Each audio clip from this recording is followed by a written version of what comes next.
What's going on, everybody? This is Bob, CEO and founder of Cryptoikonmedia, and you are watching Crypto Icon, a show where I talk about everything around crypto, Web3, and blockchain technology. So today we will take a look at some of major crypto news and some hot updates. But please note that I'm not a financial advisor; it is just for information and entertainment purposes. So let's go for it. But before that, I'm just going to talk about current market price. So today's cryptocurrency price by market cap. The global crypto market cap is $834.15 billion, which is around 1.46% increase over the last day. And the total crypto market volume over the last 24 hours is $56.44 billion, which makes around it's 4.19% decrease. The total volume in DeFi it's currently $3.58 billion, which makes 6.35% of the total crypto market 24-hour volume. The volume of all stablecoin is now 50.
Giants Anamico brands.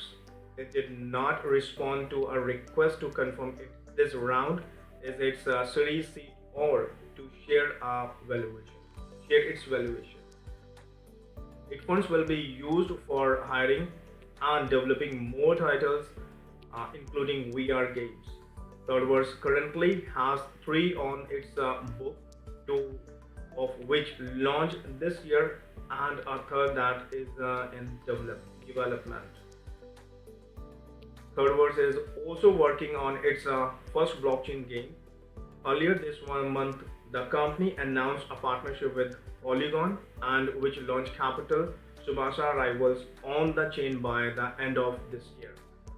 While the name Capital Subasa will mean little to those with no interest in manga or football, over 18 million copies of the manga have been sold worldwide since it was launched in 1981. The upcoming blockchain game will allow players to train an NFT avatar and take part in PvP battles. And let's go for the second story, which is coming up from cryptobriefing.com. So I would give this credit to cryptobriefing.com. And the story says a digital currency group reveals $2 billion in liabilities, including debt to its own subsidiary. Digital Currency Group CEO Barry Silbert also admitted to intercompany loan among subsidiaries, including $575 million borrowed from Genesis. digital currency group currently has $2 billion worth of loans according to a letter sent to shareholders today. DCG outlines leading lending situation in a shareholder letter sent to investor on Tuesday. Digital Currency Group CEO Barry Silbert outlined the state of the company and lending situation. Most notably, the letter reveals that Digital Currency Group's subsidiary company Genesis Global Capital lent more than $500,000 to DCG itself. DCG currently has a liability to Genesis Global Capital of $575 million, which is due to May 2023 silver draw. The financial relationship between the two companies is already controversial. Genesis halted withdrawals on November 16. The company sought a $1 billion emergency loan in the days before that decision, but was ultimately unsuccessful in securing the requested funds.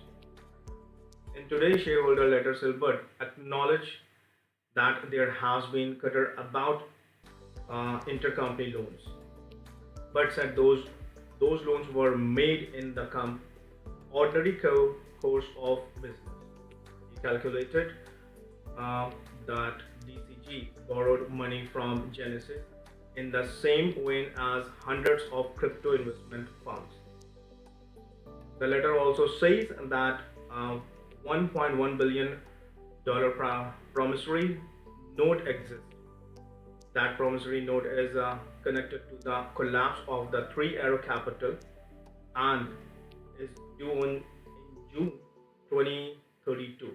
Silbert explained the DCG stepped in and assumed certain liabilities from Genesis following the collapse of 3AC, and that it is now involved in liquidation proceeding.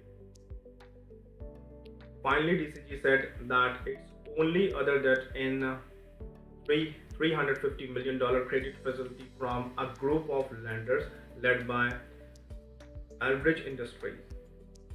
And let's go for the third story, which is coming from the cryptoslate.com. So I would give this credit to cryptoslate.com. And the story says Core Scientific might not make it past November 2023 after revealing $1.7 billion in losses. Core Scientific said in its quarterly report that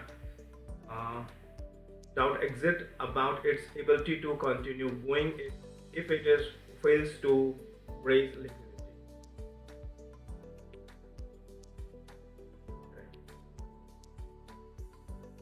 Core Scientific, one of the largest publicly traded Bitcoin miners, might not make it until the end of the year. In its quarterly report filed with the SEC, the company said exists about its ability to continue going if it fails to raise liquidity. However, the ability to raise funds through financing and capital market transaction is subject to many risks and uncertainties, and current market conditions have reduced the availability of these capital and liquidity sources. The company anticipates that existing cash resources will be depleted by the end of 2022 or sooner. Given the uncertainty regarding the company's financial condition, doubt exists about the company's ability to continue as a going concern through November 2023. And let's go for the last story, which is coming from decrypt.com. So I would give this credit to decrypt.com. And the story says why OpenSea is sticking with NFT creator royalties. CEO David Finzer speaks with Decrypt about royalties move. The response from creator and X2XY following its lead. As the leading NFT marketplace, OpenSea policies carry a lot of weight, and going into November, many creators and collectors alike wondered about the $13.3 billion startup stance on creator royalties. But when OpenSea finally spoke out on the issue, its comment only created more questions, promoting backlash from creators. David Fincher, co-founder and CEO of OpenSea, told Decrypt that the firm analyzed market data and spoke with creators ahead of its announcement, and that it hoped to open its dialogue with more of the NFT community. Fincher said that his team was surprised by the level of pushback, which he attributed to the ambiguity of how we were handling existing collection. Our goal there was really to start a conversation with creators, and I think we really did in many ways. Said Finzer, a lot of people came out super active, wanting to tell us their perspective. In some ways, while it was a mixed reaction, it was actually a really healthy discussion. OpenSea had long honored creators at fees on secondary sales, even though they can't be fully enforced on chain.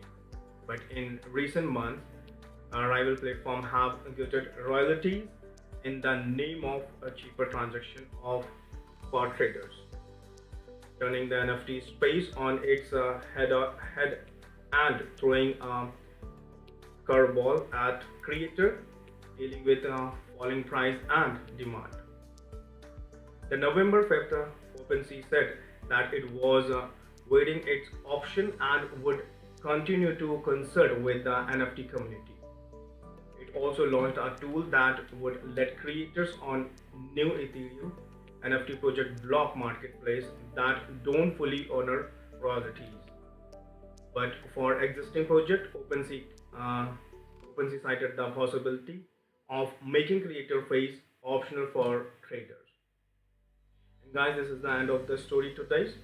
And thank you for watching this video. If you like the content for this video, please give me thumbs up and press the subscribe button. Also press the notification bell icon so you will receive more content like this every day.